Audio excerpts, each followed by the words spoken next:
बिस्मिल्लाहिर्रहमानिर्रहीम। Dear students, आज हमारा जो लेसन है वो बहुत इम्पोर्टेंट है। लेसन टॉपिक का नाम है एनिमल हस्बेंड्री, और एनिमल हस्बेंड्री को एनिमल रेयरिंग भी बोलते हैं, एनिमल हर्डिंग भी बोलते हैं, उर्दू में इसे गल्लाबानी बोलते हैं, मवेशी पालना। एनिमल हस्बेंड्री की अगर हम डेफिनेशन की बात करें तो अगर आपको थोड़ा सा बैकग्राउंड पे ले जाऊँ तो मैंने जब आपको ह्यूमन इकोनॉमिक एक्टिविटीज़ पढ़ा रहा था तो ह्यूमन इकोनॉमिक एक्टिविटीज़ में से हमने 5 पढ़ी थी, जिनमें primary, secondary, quaternary, tertiary, quaternary, primary. तो प्राइमरी में मैंने आपको बताया था 4 चीज़ें आती हैं, जिनमें से एक था एग्रीकल्चर। तो एग्रीकल्चर में 2 चीज़ें हैं, एक क्रॉप्स और सेकेंड उसमें एनिमल रेयरिंग और हंटिंग। तो एनिमल रेयरिंग की डेफिनेशन क्या है, पेपर में ये लॉन्ग क्वेश्चन आ सकता है, इंपॉर्टेंट लॉन्ग क्वेश्चन है।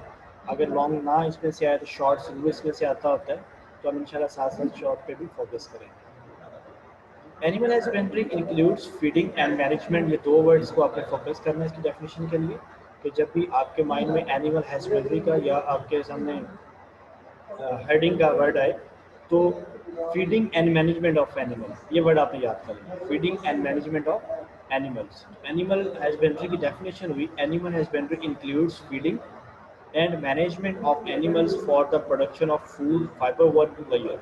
Animal husbandry includes feeding and management of animals for the production of food, fiber, work layer. So, इसकी types क्या हैं? There are 4 major types of animal husbandry. First one is nomadic, second is ranching, third is mixed farming, fourth is dairy farm. There are 4 types: nomadic, ranching, mixed farming, dairy farming. So मतलब आपने इसमें अगर आप देखा जाए तो nomadic क्या है कि this is an extensive form of animal grazing in natural pasture and is confined to the arid and semi-arid region of the world. मतलब दुनिया में जो सेमी एरिड और एरिड रीजन है, like Saudi Arabia and Africa, इन इलाकों में जो मतलब कि एनिमल ब्रीडिंग की जाती है, that is nomadic. Unorganise canning से आपकी ऑर्गेनाइज नहीं होती, तो इसको नोमैडिक हर्डिंग बोला जाता है। सेकंड रेंचिंग है, और रेंचिंग में इसमें लेटेस्ट टूल्स वगैरह यूज़ किए जाते हैं। It's means wide range of animals products such as meat, wool and dairy products are produced for local and international market. तीसरी टाइप है फिक्स्ड फार्मिंग। तो फिक्स फार्मिंग क्या है? Mix farming. Mix farming comprises of crop farming and commercial rearing of livestock in highly organise manner. मतलब इसमें दोनों काम है, फसल भी साथ उगाई जा रही है और लाइफ स्टॉक, मिक्स दोनों काम किए जा रहे हैं, तो उसको बोलते हैं मिक्स फार्मिंग। इसमें फसलें भी उगाई जा रही हैं और साथ लाइफ स्टॉक के ऊपर भी काम किया जा रहा है, लेकिन फोकस क्या है कि हाईली ऑर्गेनाइज मैनर्स में। चौथी टाइप हमारे पास डेयरी फार्मिंग, जो कि purely for the sake of milk की जाती है। तो for the sake of milk जब भी की जाएगी तो आपको ये बात आपके जहन में आनी चाहिए कि मिल्क किन किन जो है जानवरों से मिलेगा। Like cows, buffaloes and goats, इनको यहाँ पे पाला जाता है, और फिर इनके से डिफरेंट मतलब के मकसद है कि इनको इन्वायरमेंट ऐसा दिया जाता है कि इनसे हम ज़्यादा से ज़्यादा दूध हासिल कर सकें। Dairy farming is highly intensive and more advance type of life stock farming in which animals like cows, buffaloes, and goats are kept with great care, special feed, and environment for dairy purpose at commercial level.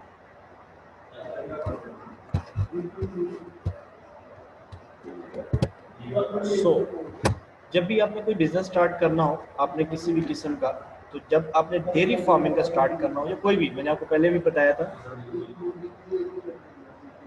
कि geography में कोई भी चीज़ ऐसी जब हम पढ़ रहे हैं जिसको स्टार्ट करना है, उगाना है, काटना है, तो इंडस्ट्री है, फसलें हैं, माइनिंग है, तो 2 तरह के फैक्टर्स आपने मेजर ध्यान रखने हैं, एक है फिजिकल और एक नॉन फिजिकल। तो फिजिकल तबई अवामिल, नॉन फिजिकल गैर तबई अवामिल। तो फिजिकल अवामिल में जब हम बात करते हैं तो तीसरे जो हमें चाहिए होते हैं दैट इज पॉलिटिकल, इकोनॉमिक और पॉलिटिकल अवामिल हैं। तो फिजिकल फैक्टर्स जो हमें रिक्वायर्ड हैं एनिमल हस्बेंड्री के लिए, तो उसमें सबसे पहले क्लाइमेट हमें चाहिए कि जो हमने काम करना, लाइक अगर हमने काउस को पालना है तो हमें वो सूटेबल क्लाइमेट को फॉलो करना चाहिए जो कि काउस के लिए बेटर हो। अगर आपने शीप को पालना है तो हमें ये पता होना चाहिए कि शीप किस क्लाइमेट में बिजली आती है। फिर रिलीफ है, अवेलेबिलिटी ऑफ ग्रास लैंड है, मतलब घास वगैरह के लिए चरागाहें मौजूद होनी चाहिए। सूटेबल इन्वायरमेंट जिसमें वो ज़्यादा अच्छे तरीके से, जैसे आपने देखा होगा कि जो शीप है उसके ऊपर वूल होता है तो वो ज़्यादा गर्म इलाकों में नहीं पाला जाता, इससे उनको ज़्यादा ठंडे इलाके में पाला जाता है। अगर गर्म इलाके में पालते हैं तो डेफिनेटली उनकी ग्रोथ में फ़र्क पड़ता है। और fifth one is availability of water, पानी मौजूद होना चाहिए। तो अगर आपने गल्लाबानी करनी है, जानवर पालने हैं, हर्डिंग करनी है, तो you are required this 5 physical factors: climate, relief, availability of grassland, suitable environment, availability of water.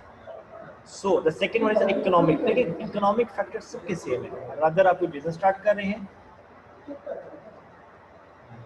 या आप कोई भी, जैसे अभी हम एनिमल रेयरिंग की बात करते हैं, तो एनिमल रेयरिंग में हमें ये वही सेम है। जब भी आपने कोई बिजनेस स्टार्ट करना है, एनिमल रेयरिंग में बिजनेस है, तो कैपिटल आपको सबसे पहले चाहिए, सरमाया चाहिए, टेक्निकल्स चाहिए आपको। टेक्निकल में क्या आता है कि आपके पास लेटेस्ट ट्रैक्टर्स अवेलेबल हो, थ्रेशर्स अवेलेबल हो, लेटेस्ट टूल्स अवेलेबल हो, आपके पास दूध होने वाली लेटेस्ट मशीन अवेलेबल हो मिक्सचर के लिए, उसको काटने के लिए। सो व्हाट्स एवर टेक्निकल, ये भी आपको रिक्वायर्ड होंगी for the sake of animal rearing. Means of transportation strong होने चाहिए। जो 3 मीन्स ऑफ ट्रांसपोर्टेशन है, एयर है, बाय सी है, बाय लैंड है, तीनों स्ट्रांग होने चाहिए ताकि आपका जो प्रोडक्ट्स हैं या आपकी जो ज़रूरियात हैं वो आप इजीली आपके फार्म तक पहुँच सकें। मार्केट में डिमांड होनी चाहिए। डिमांड अगर मार्केट में नहीं है तो क्रिएट करनी पड़ती है।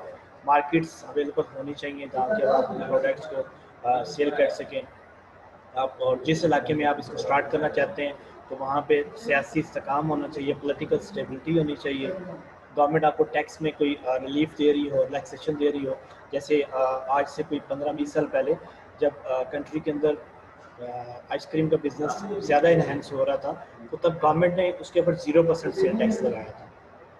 तो वो अगर है अवेलेबिलिटी है तो डेफिनेटली वो आपके लिए ज़्यादा बेनिफिशियल होगा। मार्केटिंग एक अहम इकोनॉमिक फैक्टर है जो कि आपके रिक्वायर्ड है ताकि आपके जो कैटल फार्म है या आपका जो डेयरी फार्म है या आपका वैसे जो जानवर वगैरह है उनकी मार्केटिंग इजीली अवेलेबल हो।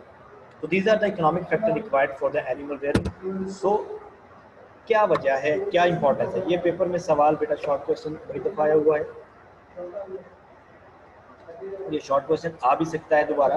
इम्पोर्टेंस ऑफ एनिमल्स या इकोनॉमिक इम्पोर्टेंस ऑफ एनिमल्स आ जाए तो आपने लिखना है जी हमें एनिमल से मीट मिलता है, वूल मिलती है, डेयरी प्रोडक्ट्स सारी मिलती हैं, दूध, दही, बटर वगैरह जो है।